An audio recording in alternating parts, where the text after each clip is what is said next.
Welcome back to Brandon Sports, everybody. Hope you have an amazing day. I'm here to go over my SmackDown review for April 24th, 2026. Before we get to review, guys, please hit that thumbs up. Subscribe to the channel for more great content headed your way. This episode of SmackDown was completely horrible and just flat out depressing.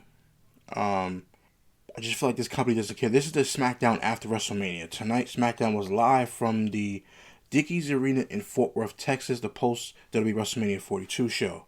This was probably the second worst show of the year, probably third, but this show is completely awful. It's 3 hours of nothing. This show is just bad. 4 hours before showtime, there was nothing advertised for this show at all. There was nothing advertised 4 hours before the show started. There was nothing advertised. All of a sudden, it's being advertised that Paige will appear. Cody Rhodes is going to make an appearance. Giulia versus Tiffany Stratton. Trick Williams has a title celebration. Rhea Ripley is going to make an appearance.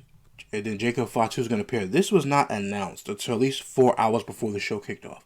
And you wonder why people are upset about these shows when you're not even advertising anything that is happening. This makes absolutely no sense that you don't have advertisement for a show that people are paying tickets for 4 hours before it even airs. The show was just completely awful. The show started off with a video package recapping WrestleMania. And the crazy thing about it is, it's been such a long week that I forgot WrestleMania was this weekend. That's how bad these shows have been. I already ripped Raw. Everybody thought that was a good show. I gave it a C-. It was not good at all. I'm here doing my SmackDown review. This show is not good at all either. So you get, the show opens up the same open to the show that we get every single week. We get Joe Testo and Ray Barrett. Welcome to the show. We see Danhausen drive up with Trick Williams and his entourage. He's inside of a car, basically driving up while singing Trick Williams. So after that, Fatu's music hits and he makes his way down to the ring. Fatu then grabs the microphone and starts off by saying, on Monday he told Roman Reigns he wanted him. Fatu then says Monday he told Roman he doesn't want that title, but he needs the title. Fatu then says Roman looked him in the eye and said he was not ready. Fatu then says the truth is Roman is right. Fatu then says he has never been ready, is what he's heard his whole life. Fatu then says to break it all down, they say he is not ready. Fatu then says step into the ring and prove it. This is a good promo by Fatu. Jimmy and Jey Uso came out, and the first thing I thought when Jimmy and Jey Uso came out was they're doing Roman's bidding again. Now, Roman Reigns on Monday Night Raw did say to Jimmy Uso, man, talk to him. Talk to him. He said, I got you. So now on SmackDown, because Roman Reigns can't afford to be on SmackDown, even though Cody Rhodes can make the trip for Raw, Roman Reigns can't make the trip for SmackDown.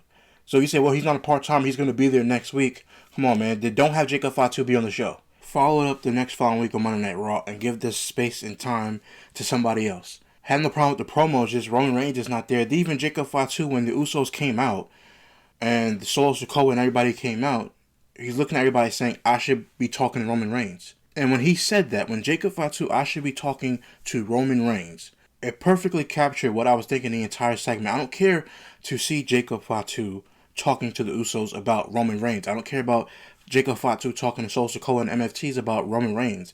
I care about Fatu talking directly to Roman Reigns. Jimmy and Jey Uso make their way down to the ring. Jimmy says they heard what you said on Monday, which, how did you knew what he said on Monday? Because you were in the ring with him. This made no sense. We heard what you said on Monday. You were in the ring with him. Of course you heard what he said. This makes no sense at all. And whoever's writing these promos needs to be fired too. It makes no sense. We heard what you said on Monday. You were in the ring with Roman Reigns. He invited you to the ring. Jimmy then says you can have all that and more. Jimmy then says you want that title. Jimmy then says quarterback one was on the field and he fumbled. Because he's basically talking about Cody Rhodes being hurt. Which he did not fumble because he kept the championship even though he is hurt. He's reeling. He's injured. He then tells Fatu not to come at Roman. Jimmy then says you'll eat, you'll learn, and you will level up. He then tells Fatu to run the play with him and join the family. Jimmy then says none of these fools are going to give you the lifestyle. Basically calling the fans fools, and the fans start booing him. Then Jimmy's basically telling Jay to talk to him and confirm it. And this is where the mix-up goes again. Because then Jay comes in and says that the problem is that it's too late for all that. Which, I'm confused. Roman told Jimmy to talk to Fatu. He's trying to talk to him, and then the moment he tells his brother to talk to him, says it's too late. Meanwhile, you know that Roman doesn't want to face him because he feels like he's not ready. But then you're telling him that it's too late. Jalen says you stepped up. Jalen says you opened your mouth. Jalen says you are in the deep end now. But he just told Jimmy, I just don't understand. This makes no sense at all. This makes no sense. Jalen says, we're going to see if you can swim. So what was the point of Jimmy making his point if Jay's going to say the opposite of what he's saying? Jalen says, you want the respect from Roman, walk up to him, look him in the eye, and get ready for war. Jalen says he will bring it to you. Again, they're supposed to be talking him out of it. And then Jimmy Uso is calling the fans fools. He's calling the fans fools and saying that they're not going to do nothing for you. But then Jay says, you're in the deep end now. And he's going to bring it to you. But the purpose of this meeting was to get him not to face him. You have Jimmy Uso being a heel to the crowd, but then Jay Uso telling Jacob Fatu to face his cousin. This makes no sense. This entire promo segment made no sense. As soon as it went down, I said this makes no sense at all. Solo Sikoa's music then hits. Solo then asks if he's hearing this. Solo then says they are lying to him. Solo then says, where were they 2 years ago when nobody wanted you? Solo then says, I brought you into WWE. Solo then says, you are going to teach. What you're going to teach him how to yeet? Basically talking to Jey Uso. He then tells Fatu not to listen to him. Solo then says, you want to beat Roman. Solo then says, you want to be champion. Solo then says he can do it for him. Solo then says, you won't be able to beat Roman on your own and you will need an army. Solo then says he has an army. Tama Tonga then takes the microphone from Solo Sikoa. Tama asks why they're wasting any time with this. Tama then says Fatu is a lost cause. Tama then says, you think he's going to beat Roman? Tama then says he can't even beat you. Basically, I know what he's doing. He's basically setting him up like he basically did, like Solo did last week against Tama Tonga. He set him up. He did the same exact play that Solo did to him last week. Fatu then hits a super kick on Tama Tonga. Fatu then says the only one he should be talking to right now is Roman Reigns, and I said that earlier. This makes perfect sense. I shouldn't be out here talking to you guys. I should be one-on-one, face-to-face with Roman Reigns. But because Roman Reigns is not going to show up, and he told you that your opinion should be held on Raw, this entire segment was a waste of time. They could have did this early in the Monday Night Raw next week. There was no need for this segment at all. Fatu then says, let's keep it 100. You think I can't beat you? Fatu then says, line it up. Fatu says, me and you tonight. So the main event for tonight's SmackDown is Solo Sikoa versus Jacob Fatu. Nice. We get Jacob Fatu versus Solo Sikoa. We go backstage. We see Kathy Kelly and Giulia and Kiana James. Kathy asks Giulia if she feels pressure. Giulia then says this is not WrestleMania. Kiana then says they are both upset for lack of respect. She then says her negotiation skills could not deal with that oversight. She then says they will take care of Tiffany. Giulia then says she has beaten Tiffany before and she will do it again. Kiana then yells at Kathy for making things tense between them. I already told you guys how I felt about this for weeks and weeks and weeks on SmackDown.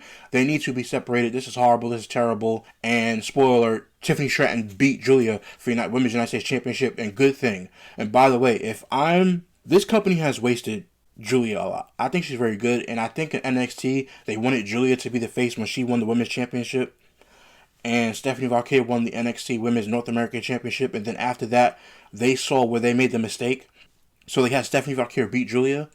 That was when you knew that Stephanie Valkyrie was the one. When they realized that they made that mistake and they put the title on Stephanie Valkyrie, I knew it was over for Giulia at that point. So she comes to SmackDown, Stephanie Valkyrie goes to Raw, and Stephanie Valkyrie, even though her title reign was not good, which she should have kept the title at WrestleMania, Giulia has not been good on SmackDown at all. Now, I think she's very good as a solo talent, but her being with Kiana James is the dumbest thing in the world. I told you guys that since November, I've been screaming on these reviews about her being with Kiana James. Kiana James didn't impress at the Royal Rumble. They have not done nothing with her since the Royal Rumble or Elimination Chamber. They have done nothing. This is a huge waste of time. And Tiffany Stratton taking United States Championship, she needs to go back to being a heel. After being this babyface run, it's terrible. She needs to be a heel and basically be the face of that division. That's what needs to happen. Giulia, no disrespect to her, she's a two-time United States Champion. This made no sense. Again, Tiffany Stratton wins the United States Championship. Congratulations to her, but I don't care about any of this. Now, I would like for Tiffany Stratton to, again, be the headliner of the women's division when it comes to United States Championship because Rhea Ripley is now the face of the women's division on SmackDown because they desperately need that. But they're doing all of these call-ups. And my problem with these call-ups is that you're doing these call-ups, but you don't know how to write for the people that's on the show already. So you don't know how to write for people that's on the show already, but now you're calling up more people. I said this on my Monday Night Raw review. Go check it out. And now, all of a sudden, now you want us to believe that you can write for the new people that are coming up when you couldn't write for the people that were there before? When your writing team is this terrible? Anyway, after that, we didn't see we take a look at what happened with The Miz and Danhausen at WrestleMania. We didn't see Danhausen appear at The Miz's house earlier this week. The Miz says he wants to know what he is doing here. Danhausen says that he's cursing the house. Danhausen then shows up in The Miz's pool. Miz then jumps towards him, but Danhausen runs away, and The Miz falls into the pool. Again, I told you guys, I don't really criticize Danhausen. This is supposed to be a fun thing for him. It is what it is. I don't really care at all. We did see Captain Kelly and Tiffany Stratton on the stage, and she congratulates her on the win. Tiffany Stratton says it's amazing to be champion again, which again, she needs to be the face of the United States Championship division for a while now. Let her be the face of that division and let them build that title on her. Because she was Women's World Champion, now she's United States Champion. Put the title on her and let it continuously build the division around her. Tiffany just says she had a run of being the runner-up, but no longer. Tiffany says she is now Women's United States Champion. Tiffany just says she will show the universe why WWE runs on Tiffany time. She needs to turn into a heel. After that, Brie Bella makes her way down to the ring, gets a nice ovation by the women. You can hear basically the little girl screaming in the crowd for Brie Bella. The same thing with Paige. Brie starts off by saying it feels incredible to be in the ring as champions. Brie then says WrestleMania was special. Brie then says even though she could not compete next to her sister, she hopes Nikki comes back soon. Brie then says she is happy to call a friend that she calls a sister. Brie then welcomes Paige back. Paige says she is back and asks if they missed her. Obviously, the crowd says yes. Paige says she lost her voice, but it was a hell of a week. Paige says Brie called her to have her back. What a wonderful way to come home. Paige says she is proud to be back with Brie. Paige says now that they are tag team champions. Paige says it was a rough road to get here, but she is proud to be back home. Paige says they were in the ring with some of the best competitors, but SmackDown is her house. Paige says they aren't going anywhere. Now, if I'm this company, I would have took the titles right off of them. No disrespect. The moment was supposed to be for the Bella Twins. We'll get to that another time when Nikki Bella comes back, but eventually they have to get the titles on Nikki and Brie Bella at a WrestleMania or something. Maybe next year's WrestleMania, they can finally get their WrestleMania moment as sisters. And honestly, I don't really mind it too much because Nikki Bella was always Women's World Champion. Brie never got to have that, so I guess this could be Brie's way of sort of saying, I want a championship without my sister, or whatever the case may be. So I don't really care about it necessarily, but good for them. After that, Charlotte Flair music then hits. She makes her way down to the ring with Bliss. Flair says it's good to see Paige back. Bliss then says it's good to even though Paige pinned her. Flair then says they have what she and Bliss want. Bliss then says they are not going to let a WrestleMania moment get in the way. Flair then says if you want to prove this is your house, there is no better way than to face them. Paige says that she's down if Brie is down. Brie then says she is down and that they will do it tonight. Paige then asks for a referee right now. Charles Robinson comes running out. This match ends with JC Jane and Fatal Influence? I don't know their name. I really don't care about JC Jane and Laney and Van Halen. But anyway, Paige gets kicked in the face by JC Jane. The match is over due to disqualification. I didn't really care nothing about any of this. I don't care about Van Halen. I don't care about Laney Reed. I don't care about any of them. They attacked Paige on the floor. They attacked all the tag teams, and it was what it was.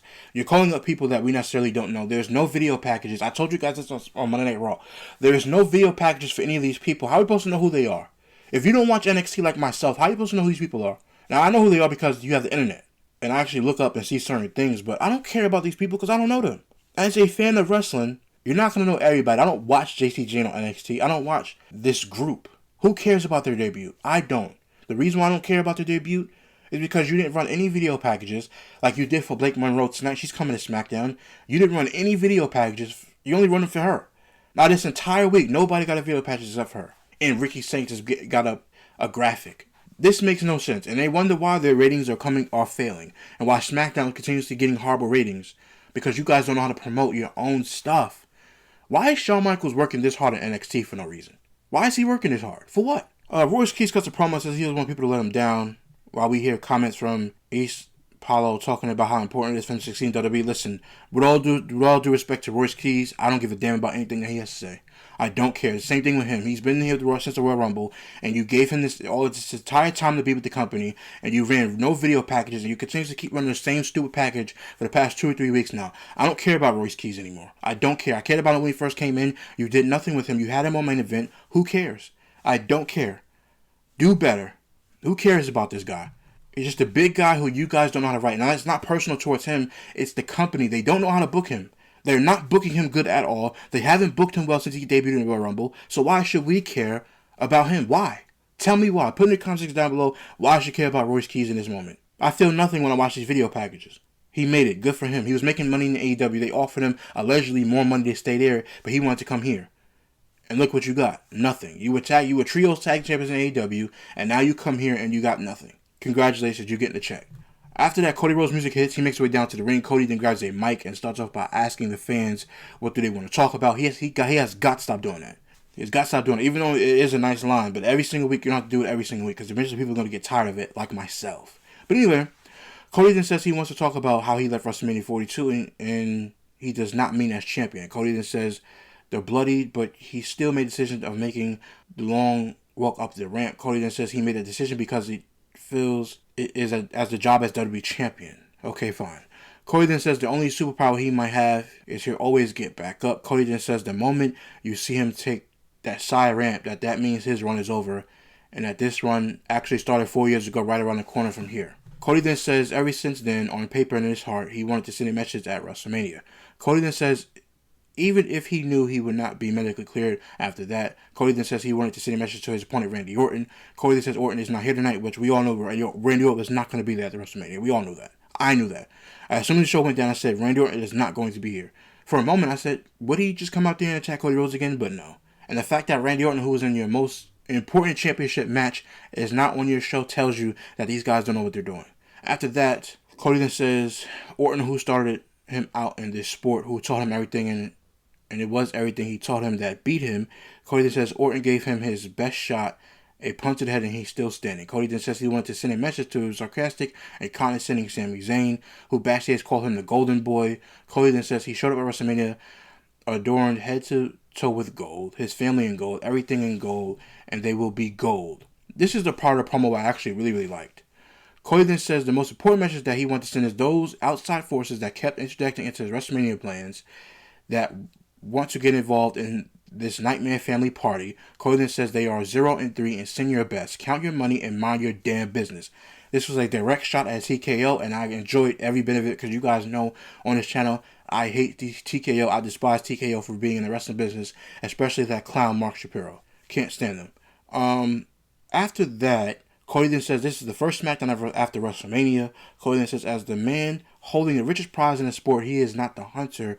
Cody says it's easy to find him if you're an NXT, Raw, or SmackDown. Cody then says he's easy to find but hard to beat. Cody then drops the microphone, his music hits. I thought that was a great second half of that promo. It was really good, especially the shot at TKO. We did take a look back at what happened during the tag team title match. We then head to the back where Solo's close with his MFTs. Hikuleo's not there. I'm not calling him Tama Tonga. Hikuleo's not there. Solo says he wants Jason Mateo and Tama Tonga to go out there and win the tag team titles and bring it back to the family. Solo then tells him not to let the family down. To Tama Tonga. Tangaloa then says, what about him, Jacob Fatu? Solo then says, not to worry about Jacob Fatu. Solo then says he will teach him a lesson that without them, Fatu can't beat Roman Reigns. After that, we get Damian Priest and R-Truth make their way down to the ring for the match against MFTs. Damian Priest and R-Truth won this match. Again, you have this tag team division being headlined by R-Truth and Damian Priest. That should exactly tell you where this tag team division is heading. And by the way, the Motor City Machine Guns, who's one of the greatest tag teams to ever lace them up, was released from WWE as well. Just stupidity. This entire company is stupid. And people keep saying, well, why won't they get rid of both sets of tag team titles? Because they just introduced these belts. They're not getting rid of both of these tag team title belts. They just introduced them right after WrestleMania 24. WrestleMania 40. They're not getting rid of the belts. They just introduced them. It's only been 2 years. They're not getting rid of them. They have to stop letting them escape responsibility. They have to book it better. We did see more Danhausen at the Miz's house. Danhausen hits the Miz, and they're going with the golf club, and he takes his slammy. Maurice sees Danhausen as he leaves. The Miz throws chocolate at Danhausen or dust or whatever it is, but misses and hits the Maurice in the face. Danhausen then gets on a kid's bike and rides away. I don't care nothing about this. After that, we then head to the back where Lil Yachty and Trick Williams come out the room. They then shake hands. Lil Yachty knocks on the door and steps out the gingerbread man that they had when they came out the party bus. Now, the one thing I'll say about this was as soon as they knocked on that door and the gingerbread came out, and the way that he was basically dancing, I knew it was Sami Zayn the whole entire time. I knew it was Sami Zayn. And I was like, man, my goodness. Trick Williams pimp slapped somebody, but they call it a trick smack. Trick slap somebody. He ran up to him, and basically that was the funniest moment of the night. Trick Williams' music hits. He makes his way down to the ring with Lil Yachty and the gingerbread man. There's a small table with champagne and ice and balloons. Trickton says he thinks people are excited to celebrate the new United States champion. Trickton says they were at WrestleMania last week, 50,000 fans. Lil Yachty was there, he was there, and the gingerbread man was there. He then tells the fans to say what he did on Sunday, and they chant, "Whoop that trick." Lil Yachty says that that the Celebrity Road to WrestleMania tour basically went past and he's still here. Yachty then says Trick Williams is anointed one. He is a prophecy. Yachty then says if Trick is Michael Jackson, he is Quincy Jones. Yachty then says if Trick is Mike Tyson, he is Don King. Yachty then says if Trick Williams is Michael Jordan, he is Phil Jackson. Yachty then says there is no more United States Open Challenge, which I applauded this move. Trick then says if you want an invitation, you find a wedding, and if you want the United States Championship, you look for the United States Champion who looks like chocolate milk and wearing his lemon pepper steppers. Trick Williams' music hits and the pyro goes off. After that, the Gingerbread Man hits him with the candy cane, and he hits Trick Williams from behind. Lil Yachty then turns around and hits Lil Yachty too. The Gingerbread Man takes his mask off and his Sami Zayn. The fans boo, and he hits Trick Williams with a haluva cake. This company just don't get it. They don't get it. Instead of letting Sami Zayn take a break, and he keeps going on social media saying, "What did I do? I didn't even do anything." Yes, you did. This is how everything originates. You took the title opportunity from Carmelo Hayes for him not to be at WrestleMania.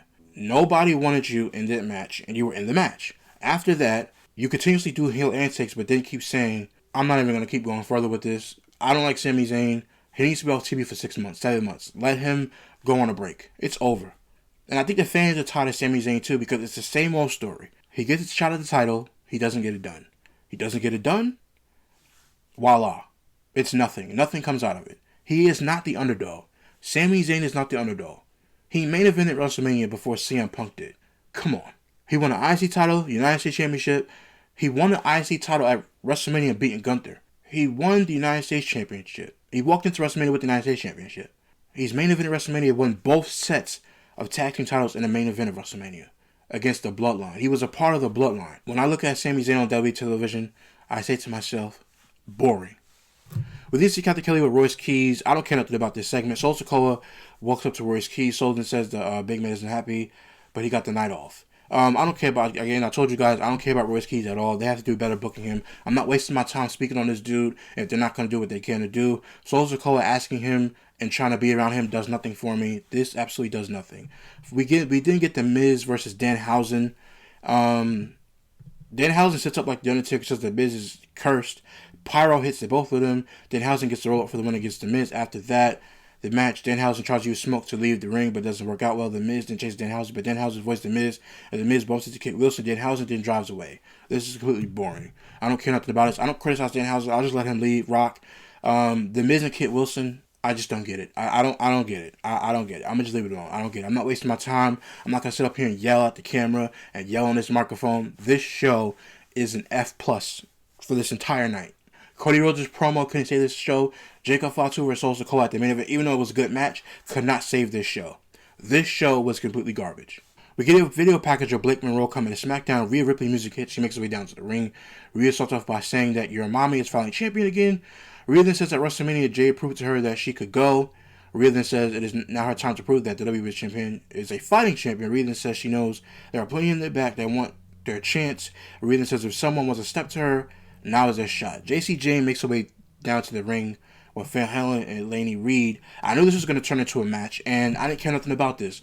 Whatever Fatal Influence, whatever they're called, Fatal Attraction, who gives a damn? I don't care about none of these people. I'm not going to sit up here and waste my time and talk about them. The crowd was basically on JC Jane. She was horrible on the microphone. You could tell that she was rattled, even though it sounded like there were basically boos being piped into the crowd. I'm not sure if the crowd was actually booing her. And Rhea Ripley's basically making fun of the fact that she's being booed out of the building. Nick Aldis, who we haven't seen all night, makes his way down to the ring. And they basically challenge each other, says that she's going to face her in a match tonight, which I knew was going to end by disqualification. Why is it going to end by disqualification? I'm going to give you guys a second to answer that. Why was this match going to end in disqualification? You know why? Because you have JC Jane coming up to the main roster, and they're not going to have her lose her first match on the main roster to Rhea Ripley, even though she's women's champion. They weren't going to have her lose. This was boring. This match was boring, and Fatal Influence is boring in my opinion. I see nothing with this group. To me, this is the same thing. This is like basically what Toxic Attraction, what was it, Randy Rose and those other people? This is absolutely terrible. This was terrible. I didn't care anything about it. This company doesn't know how to book anything. A 3-hour show is one of the worst shows. This is the worst wrestling show. I don't watch TNA. I don't watch NXT. I don't watch AEW. Although I keep up with a little bit. This show is terrible. This is the worst product in the history of wrestling. These SmackDown shows that I've been reviewing since November of 2025 has been going on a run that is similar to 2011-2012 of SmackDown. And those SmackDowns were terrible. After the match, they all attack Rhea Ripley and jump her, which we all knew was going to happen. We're not dumb. We then see Jimmy and Jey Uso go up to Jacob Fatu, and they say the MFTs will get involved, but they have Fatu's back. Fatu says he doesn't need their help, so it is what it is. He walks off. We then see Charlotte Flair and Bliss in the trainer's room. Rhea then shows up and asks Flair if they had a problem. Bliss then says they do, and it's fatal influence. Flair then says she will get her hands on JCJ next week and walks away. Flair then tells Rhea it's not Rhea, it's just Flair is just like that. Who cares? This is boring. I'm telling you guys for a reason. This is boring. They don't know how to book. They don't know how to write. It's the same spiel that I give every single week. We get a video package of Brock Lesnar. We didn't get a video package of Ricky Saints. And we get the graphic after that. Solo Sikoa makes his way down to the ring for the main event against Solo Sikoa and Jacob Fatu. Fatu goes for the double jump moonsault to win this match. He wins this match against Solo Sikoa. After this match, Tama Tonga, Loa, and JC Mateo attack Jacob Fatu. Loa then gets a chair, and Jimmy and Jay make their way down to the aisle. Fatu then kicks away the chair from Tama Loa, and hits JC and kicks Tama Tonga. He basically puts chairs on their necks in the corner ropes. He basically hits him in the corner. He puts Tonga or Tonga Loa, whichever one it is, because these names are just too close together, puts him through the table, and basically the match is over. Fatu returns to the ring. Fatu looks at Jimmy and Jay Uso and just tell Roman Reigns I'm coming for him, and the show ends. This show is completely awful. This was 3 hours of nothing. 3 hours of pure garbage. 3 hours of non-booking and non-creative. This is one of the worst shows on television. I'm not going to keep repeating myself. This company has given up on SmackDown. If I'm USA Network, I literally cancel this show. I cancel this show and says, go kiss Netflix ass, because we're not paying you $1 billion for the next 5 years, or the next 4 years rather. This is the worst show on television, and you guys, like myself, were saying, hey, Road Dogg has something to do with it because he's the head writer. And ever since he's been gone, this show has gotten worse. So clearly it wasn't him, it's somebody else who's writing the show. And Triple H, you're responsible. Now I get it. The Cody Rhodes and Pat McAfee and Randy Orton thing, Pat McAfee being involved in that, was not your calling. It was Ari Emanuel's dumbass calling. Fine, I get it. I'm not opposed to that. But the fact that you also have creative control over the rest of the show and it's this bad just goes to show that you have no creative juices in you and you have nothing.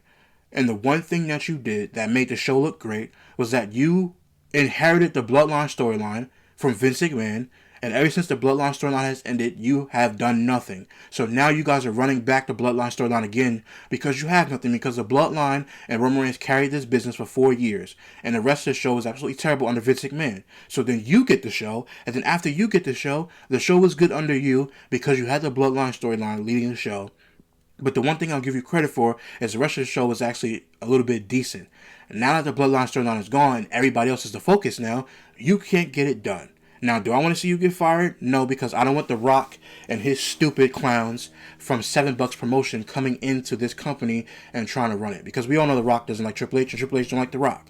We all know this. It's not a huge breaking story. We know The Rock don't like you. Do I want The Rock to be running WWE? No. Do I want Brian Gewirtz writing the show? No.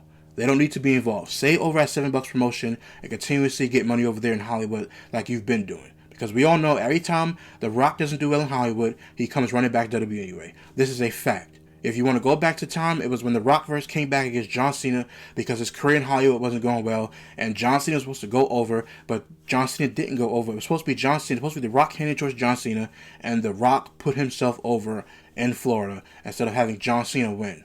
Why? Because The Rock needed it for the boost. Every time The Rock career is spiraling down, he comes back to WWE. This is facts, not opinion. This is facts over feelings. The bottom line is that this show is absolutely terrible. Whoever's writing the show should be fired, and I don't like saying that, especially in this economy. This show is awful. It is god-awful, and if I'm USA Network, it's time to get rid of it. This show sucks. Alright, everybody, let me know in the comments section down below how you guys felt about SmackDown tonight. This show, again, I told you guys was absolutely terrible. Let me know in the comments section down below how you guys felt about the show. Did you guys think it was good, mediocre, or horrible like I did? I gave this show an F. And it's so bad, it's an F plus or an F minus. It's still an F. You get a 0 on a test. Again, I told you guys this show is so bad. It's like you failing your test and you don't spell your name right and you put the wrong date on top of the paper. This show is completely awful. So let me know in the comments section down below how you guys felt about SmackDown. Please hit that like button, subscribe to the channel for more great content headed your way. I will see you next time for another SmackDown review. Until next time, see you real soon.